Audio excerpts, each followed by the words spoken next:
कोहिनूर के नाम से मशहूर उज्जैन का कुख्यात बदमाश, हत्यारा और पीवर अपराधी दुर्लभ कश्यप फेसबुक के जरिए करता था अपराध। सुपारी लेने और रंगदारी करने के लिए डालता था पोस्ट। उसकी पोस्ट देखकर कई युवा उसके मुरीद हो जाते थे और उसे ज्वाइन कर लेते थे, जिन्हें वह अपराध करवाता था।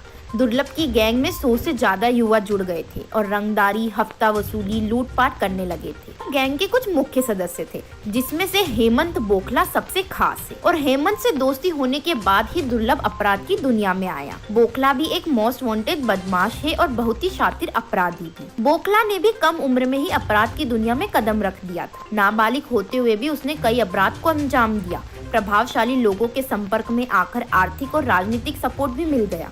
बोखला ने पैसे कमाने के लिए गांजा और स्मैक तस्करी भी शुरू कर दी। अपराध से लोगों में खौफ बनाने के बाद क्षेत्र के नाबालिग लड़कों का उपयोग करने लगा था। बदमाश हेमंत वाड़िया उर्फ बोखला पर विभिन्न धाराओं में अपराध दर्ज है। वह जेल में बंद था और उस समय उसी के संरक्षण और मदद से दुर्लभ ने गैंग तैयार की। वह फेसबुक से नए नए लड़कों को जोड़ता था, साथ ही उन्हें अपराध में शामिल किया करता था। लोगों को फरारी कटवाने के लिए एक फार्म हाउस सहित अन्य जगह भी इन लोगों के पास थी। गैंग के सदस्य हमेशा एक साथ रहते थे और अपराध की दुनिया में कदम रखने वाले नए लड़कों ने अपनी गैंग का ड्रेस कोड भी निर्धारित किया हुआ था। सभी लोग माथे पर गोल टीका लगाते थे, साथ ही आंखों में काजल, गले में ब्लैक कलर का कपड़ा डालते थे। ये सभी बड़े बाल भी रखते थे। खुद की लाइफस्टाइल को काफी अलग कर रखा था। यह हर तरह का नशा भी किया करते थे। हालांकि अपराध करते समय यह किसी भी प्रकार का नशा नहीं करते। दुर्लभ के अलावा लक्की बंसल, नीतू उर्फ पुष्कर सोनी ये भी फेसबुक पर सक्रिय है और अपराध करने की पोस्ट डालते रहते हैं। और फेसबुक पर इन अपराधियों ने खुद को बदमाशों का बेताज बादशाह बता रखा है। इनमें से एक की माँ सरकारी स्कूल में प्रिंसिपल है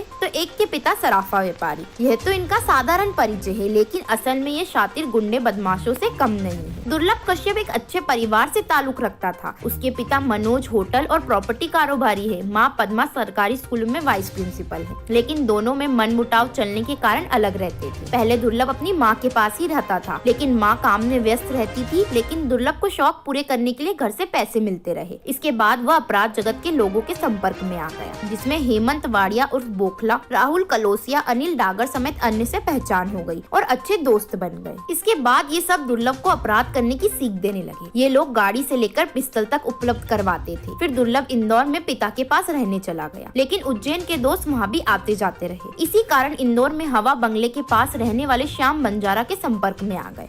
वह इन्हें हथियार उपलब्ध करवाता था, जिसके चलते थोड़े समय बाद दुर्लभ का सिक्का चलने लगा तो वो अपराध जगत का बेताज बादशाह बन गया और बड़े बड़े अपराधी के संपर्क में आ गया। और जब मामा अनुराग पंड्या, दानीगेट निवासी राहुल कौशल्या और देसाई नगर निवासी हेमंत बोखला का सपोर्ट मिला तो उसने अपने ही साथियों को डराना, मारपीट और उन्हें दबाकर रखना शुरू कर दिया। ऐसा करने से कई लड़के विरोधी हो गए। इनमें से इनकी गैंग का खास सदस्य अर्जुन मालवीय ने दुर्लभ के विरोधियों को साथ लेकर फेसबुक पर खुद की अपराध संबंधी पोस्ट डालकर नई गैंग बना ली। इस गैंग को भूमि माफिया मुकेश भदाले की मदद की और अपराध से इनका उपयोग करने लगा। गैंग के सभी सदस्य सोशल मीडिया पर हथियार के साथ अपने फोटोज डालते थे और कोई भी विवाद हो, कैसा भी विवाद हो, उसे निपटाने के लिए संपर्क करे जैसे पोस्ट डालते। पूरी गैंग बहुत ही शातिर होकर अपराध को अंजाम देती, जिसमें से यह महंगी बाइक पर घूमने वाले लड़कों को किसी तरह झांसे में लेकर दोस्त बनाना, मकान पर कब्जे, लेन देन को निपटने के लिए सुपारी लेना, क्रिकेट के सट्टे के विवाद, हवाला का पैसा ठिकाने लगाना जैसे अपराध करते थे और किसी बड़े गैंगस्टर की तरह अपना वर्चस्व फैलाते थे। राजीव टाइम्स के पेज को सब्सक्राइब करें एंड शेयर करें। धन्यवाद।